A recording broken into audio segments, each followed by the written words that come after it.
বলিউডের গ্ল্যামার দুনিয়ায় অন্যতম স্টাইল আইকন মালাইকা আরোরা সবসময় থাকেন আলোচনায়, কখনো ফ্যাশন নিয়ে আবার কখনো ব্যক্তিগত জীবন নিয়ে। তবে এবার পুরুষের ব্যাপারে নিজের পছন্দের ঠোঁটকাটা মন্তব্য করে খবরের শিরোনামে উঠে এসেছেন নেট দুনিয়ায় উত্তাপ ছড়ানো এই অভিনেত্রী।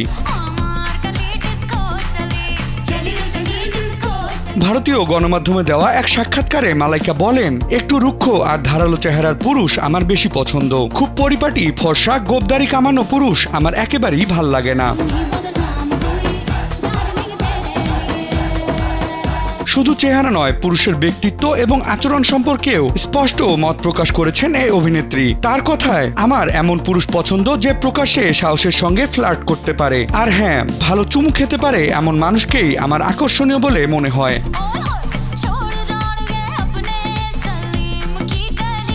সাক্ষাৎকারে দ্বিতীয় বিয়ে নিয়ে প্রসঙ্গ করা হলে মালাইকা বলেন, আমি খুবই রোমান্টিক মানুষ, আমি ভালোবাসায় বিশ্বাস করি, তাই ভবিষ্যতে কি হবে সেটা এখনই বলা সম্ভব নয়। মোট কথা, তিনি খুঁজছেন এমন একজন সঙ্গী যিনি হবেন সাহসী, আত্মবিশ্বাসী এবং খোলামেলা ভালোবাসায় বিশ্বাসী। এদিকে মুম্বাইয়ের এক আলো ঝলমলে কনসার্টে রহস্যময় তরুণের সঙ্গে ক্যামেরার ফ্রেমে বন্দী হওয়া কিছু ফটো এবং ভিডিও সামাজিক মাধ্যমে ছড়িয়ে পড়ায় বিতর্কে জড়ান লাস্যময়ী এই অভিনেত্রী। 2 দশকের দাম্পত্য, 6 বছরের প্রেমের সমাপ্তির পর আবার কি নতুন করে প্রেমে পড়েছেন মালাইকা? এ নিয়ে স্পষ্ট করে কিছু না জানা গেলেও রহস্যময় সেই তরুণের সঙ্গে নতুন প্রেমের গুঞ্জনে মুখরিত হয়েছে গোটা নেট দুনিয়া।